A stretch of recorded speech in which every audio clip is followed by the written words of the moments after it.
बाल विवाह का शिकार दो नाबालिग बहनों का चूरू जिले में किया गया रेस्क्यू। 1.5 साल तक सहती रही प्रताड़ना।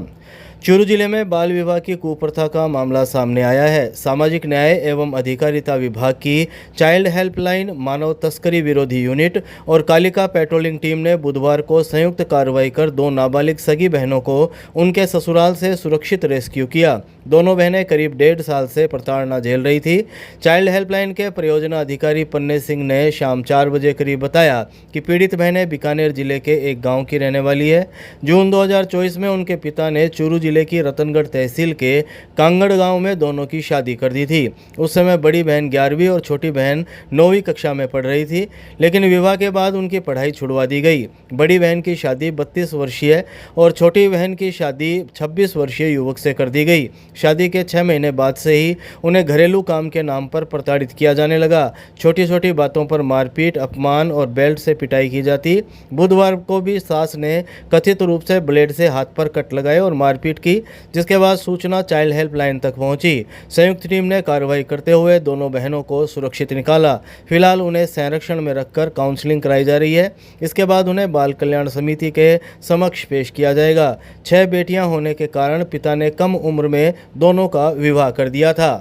जी सर, चाइल्ड हेल्पलाइन बाल अधिकारिता विभाग के कार्यालय में ये 1098 के माध्यम से ये सूचना मिली कि 2 नाबालिग बालिकाएं हैं जिनका बाल विवाह किया गया है और बाल विवाह करने के बाद उन बालिकाओं के साथ मारपीट करना और घर में बंधक बनाकर रखा हुआ है।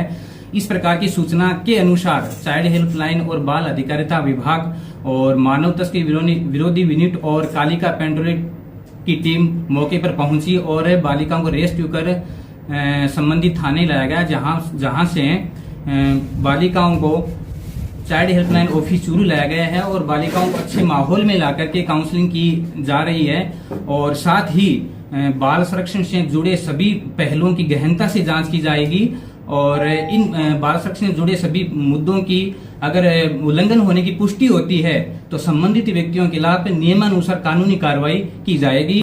जी, इनकी शादी है 2 नाबालिग बालिका, इनकी शादी है आज से 2 वर्ष पहले हुई थी और शादी के 5 से 6 महीने के बाद इनके साथ प्रताड़ना, मारपीट करना, बंधक बनाकर रखना, इस प्रकार की वो बातें हैं वो निकल करके आई।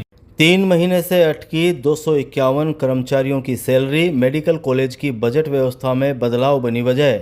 चूरू में मेडिकल कॉलेज बनने के बाद जहां चिकित्सा सुविधाओं में विस्तार हुआ, वहीं बदली हुई बजट व्यवस्था का खामियाजा अब अस्पताल के कर्मचारियों को भुगतना पड़ रहा है।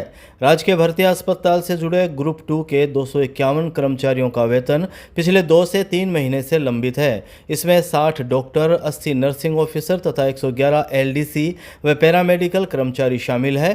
नियमित वेतन नहीं मिलने से कर्मचारियों के सामने परिवार का खर्च, बैंक ऋण की किश्तें और बच्चों की पढ़ाई जैसी जिम्मेदारियां निभाना मुश्किल हो गया है।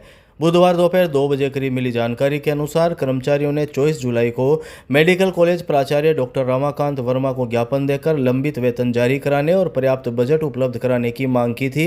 इसके बाद जिला कलेक्टर अभिषेक सुराणा को भी समस्या से अवगत करवाया गया, लेकिन अब तक भुगतान नहीं हो सका है। कर्मचारियों का कहना है कि लगातार देरी से कार्य का मनोबल भी प्रभावित हो रहा है। दरअसल मेडिकल कॉलेज बनने से पहले अस्पताल का वेतन बजट सीधे चिकित्सा निदेशालय से पूरे वित्तीय वर्ष के लिए जारी होता था, जिससे भुगतान समय पर हो जाता था। मेडिकल कॉलेज बनने के बाद बजट का नियंत्रण राजस्थान मेडिकल एजुकेशन सोसाइटी के अधीन आने से बजट आवंटन में देरी होने लगी है। कर्मचारियों ने राज्य सरकार से स्थायी समाधान निकालते हुए लंबित वेतन का शीघ्र भुगतान कराने की मांग की है। महिला थाना में दर्ज दुष्कर्म मामले में आरोपियों की गिरफ्तारी नहीं होने पर मेघवाल महासभा का प्रदर्शन, एसपी को सौंपा ज्ञापन। चूरू के महिला थाना में दर्ज दुष्कर्म के मामले में नामजद आरोपियों की गिरफ्तारी नहीं होने से नाराज मेघवाल महासभा ने प्रदर्शन कर एसपी को ज्ञापन सौंपा है। इस मामले में कार्रवाई नहीं होने पर आंदोलन की चेतावनी दी गई है।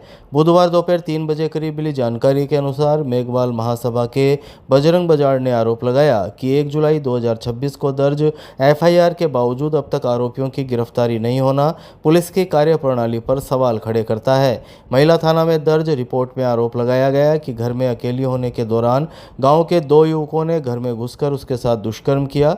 विरोध करने पर नाबालिग को जान से मारने की धमकी दी गई तथा परिवार को नुकसान पहुंचाने की चेतावनी भी दी। बजाज ने कहा कि महिला थाना में दर्ज एफआईआर पर 1 माह से अधिक समय बीतने के बावजूद पुलिस आरोपियों को गिरफ्तार नहीं कर सकी है। उन्होंने आरोप लगाया कि पुलिस दोषियों को बचाने का प्रयास कर रही है, जिससे समाज में गहरा आक्रोश है। उन्होंने चेतावनी दी कि यदि आरोपियों की शीघ्र गिरफ्तारी नहीं हुई तो व्यापक आंदोलन शुरू किया जाएगा, जिसकी जिम्मेदारी प्रशासन की होगी। महिला थाना चूरू में 1/7/2026 को एक एफआईआर दर्ज हुई थी, जिसकी जांच एडिशनल एसपी कृष्णा जी सामने के पास है।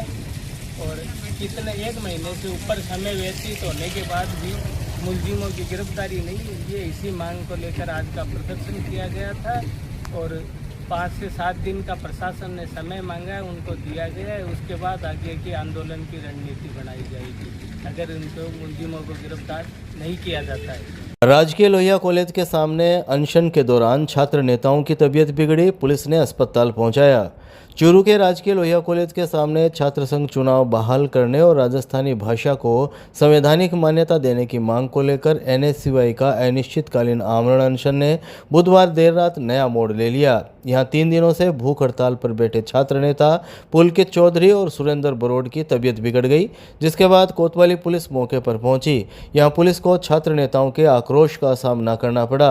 पुलिस द्वारा प्रदर्शनकारियों से समझाइश के बाद भी नहीं मानने पर पुलिस छात्रों के विरोध के बावजूद दोनों को एम्बुलेंस से राजकीय भर्तिया अस्पताल के आपातकालीन वार्ड लेकर पहुंची। अस्पताल में दोनों का उपचार जारी है। बताया जा रहा है कि दोनों छात्र नेता बुधवार को पानी भी त्याग चुके थे। रात करीब 11 बजे पुलिस ने उनकी बिगड़ी तबीयत को देखते हुए उन्हें धरना स्थल से अस्पताल भिजवाया। इस दौरान मौके पर मौजूद छात्रों ने पुलिस और सरकार के खिलाफ नारेबाजी करते हुए विरोध किया।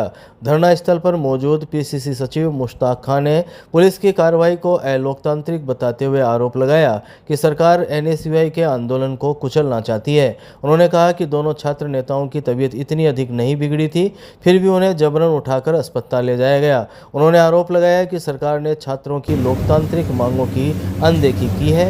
वहीं प्रदर्शनकारी छात्रों ने कहा कि प्रशासन धरना स्थल से कितने भी छात्रों को हटाए, आंदोलन नहीं रुकेगा।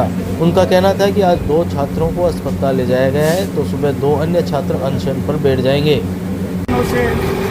भाई पुलकित चौधरी और सुरेंद्र बरोड़ आमरण अनशन पे बैठे थे, जो एनएसयूआई का धरना था और सभी हम साथी एकजुटता से उनके साथ में थे। हम भी ये चाह रहे थे कि आमरण अनशन ना हो, वैसे धरना प्रदर्शन चलता रहे, लेकिन उन्होंने एक उनकी मांग थी कि हमें सेटिस्फैक्शन मिले कलेक्टर की तरफ से, भाजपा सरकार की तरफ से या सीएस की तरफ से कि क्या चुनाव होंगे या नहीं होंगे, कब तक होंगे, क्या स्थिति है चुनाव की। यहाँ तक भी हम आ गए थे तो हमें कोई सेटिस्फैक्शन नहीं दिया गया और जबरन एक रिपोर्ट बना करके कह रहे इनका कीटोन 3+ है, रिस्की जोन में आ गए तो इन्हें भर्ती एडमिट कराना पड़ेगा। जो मेडिकल रिपोर्ट नहीं आ गए 4+ के अंदर भर्ती कराने की आवश्यकता होती है, जहाँ तक हमने सुना है और मैंने बात भी की कोई डॉक्टर तो ज़बरदस्ती उठाकर भर्ती कराने के लिए ले गए। इनका मुख्य उद्देश्य धरना समाप्त करना था। भाजपा सरकार की फजीतियाँ हो रही थी और ज़बरदस्त ये जेएनजी का माहौल है और जेएनजी हम नहीं, एबीवीपी के छात्र भी ये चाह रहे थे चुनाव हो, तो इन चुनावों को रोकने के लिए ये षड्यंत्र रचा गया है। ये ऑल राजस्थान में एनएसयूआई की तरफ से पहला आमरण अनशन था, एनएसयूआई के झंडे के नीचे। तो इस आंदोलन को आज कुचला गया पुलिस के द्वारा बलपूर्वक। हम इसकी निंदा करते हैं और अभी हम बात तय करके छात्रों से और सभी या एनएसयूआई युवाओं से कि आगे इस धरना किस तरीके से चलाया जाएगा और क्या क्या हम अभी बैठ के रणनीति बनाएंगे। उठा के ले जाएंगे, कितनों को उठा के ले जाएंगे, किस किस को उठा के ले जाएंगे। एक को ले जाएंगे, दूसरा तैयार है, किस किस को ले जाएंगे, कितनों को दबाएगी सरकार है, कितनों को कब तक है, ये चीज़ें तो करवानी पड़ेंगी। हर छात्र की, हर स्टूडेंट की मांग है, हक है ये हमारा। भाई हम ये चाहते हैं कि चुनाव हो, हमारे में से भी कोई आगे निकल के आए राजनीति में, ये वहीं रखना चाहते हैं कि नहीं स्टूडेंट पढ़े नहीं, वहीं बैठे रहे अपने घर में, बस किसी को कोई लेना देना हो, राजनीति में कोई आगे ना आ जाए। क्या नाम आपका? मेरा नाम राजपाल वाटकी।